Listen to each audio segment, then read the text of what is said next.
Hey everybody, it's Kiki, and let me tell you about my life behind bars. Well, more like the night I spent in jail. Let me start at the beginning. Many years ago, I was driving home from a short weekend trip which was across the state. It was just my dog Scamp and I chilling and listening to music on what was to be a 6-hour drive. As a broke college student, I had just enough funds for Scamp and me to make it back home and maybe get a bite to eat. The meager amount I had was all in cash and was stashed away in my wallet. Now, I am a safe driver. I had never even had a speeding ticket up until this point. I was a pretty straight-laced kid my whole life. I did well in high school, took AP and honor classes. I was on the dean's list in college with a perfect 4.0. I called my mother often and always kept her up to date on my whereabouts. Heck, I've never even snuck out of the house. So when those flashing red and blue lights came up behind me, I was terrified. As I prepped for the cop to show up, I turned down my music low, very low. It was the only thing calming my nerves. License and registration, and turn off the music. Yes, sir. Do you know how fast you were going? No, sir. I clocked you doing 96 in a 70. Immediately, the officer handed me the ticket he had already written before he came to my door. But I wasn't. I swear, I have my dog and I wouldn't go that fast with... Enough! I don't want to hear it. Now sign here. He pushes the ticket towards me with pen in hand, and something inside of me just snaps, and out goes the meek yes sirs and no sirs. No, not until you listen. I don't have to listen, and you have to sign agreeing you understand the citation. Fight it in court for all I care. The officer shoves the ticket again in my face.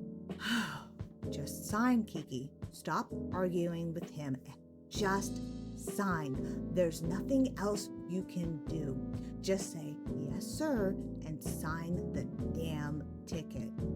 No, I don't understand. That's it. You're going to jail. The officer begins to open my door and I begin to bawl. Okay. I'll sign it. Nope, it's too late. I'm taking you in. The fear of going to jail struck the flight or fight response in my brain hard, and I clung onto my car as he ripped me out. Every moment from that moment on felt like a fight for my life. Despite being 110 pounds soaking wet and fighting against a 200-pound, 6-foot muscular officer, it still took him several minutes to drag me to the back of his cruiser. When he finally slams the door shut, he laughs. Ha! Now I've got you on resisting arrest too. And when he gets in his car, he begins saying, let's see what else I can get you for. My hand kinda hurts. That's assault. He rambles off more possible offenses, and I'm just crying out, please, no, I'm sorry. I've never been arrested before. I'm a straight A student. I promise to sign the ticket and pay the fines. Please, don't send me to jail. In the rearview mirror, I could see the officer was thinking it over. He sat silently for a while, and it felt like an eternity. He begins looking up my license and finally responds, you really haven't been arrested, have you? And you say you're a straight A student? Yes. He sat silent for a moment longer. I can't release you, as I already called it in, but I will only charge you for refusal to sign the citation, which at that time was still an arrestable offense. A few years later, the state changed the law. Now they just toss the ticket in your car and walk away. I guess at some point, even the state thought it was a stupid reason to arrest someone. The officer informed me that my car would need to be impounded and that I needed to pay the tow fee right away. And he had asked me if I had any money. I directed him where he could find my meager amount, then asked him about my dog, which he replies, well, hopefully the impound doesn't sell him. They don't usually keep animals. Now I had nothing, and I silently cried the whole way to the jail. And the officer said not another word. I was released to the booking officer and he told me bail would be $100 and he asked me how I would like to pay. I can't. I don't have any more money. So then I get booked for my first and only night in jail. Although I think I would have rather stayed at a Motel 6 in the bad part of town. Every officer gave me the dirtiest looks as I walked towards the holding cell. It took hours before I even got my first phone call. And the first person I call is my mom. But unfortunately, it just rings. Mom, where are you? I need you. And I get told that I could just call collect in the jail cell once they find a place for me. Hours go by in the holding cell, and I find myself needing to use the restroom. I call out to the nearest officer and ask if I could use the restroom. You'll need to wait until they find you a cell. So I hold it for another hour when they finally escort me to my cell, while having me drag a mattress handcuffed. The cell was a large room with several bunks, a few tables, with a small shower and a bathroom, and zero privacy. After dragging my mattress to the top bunk, I quickly used the restroom. And when you have to go, it truly doesn't matter if it's in front of others.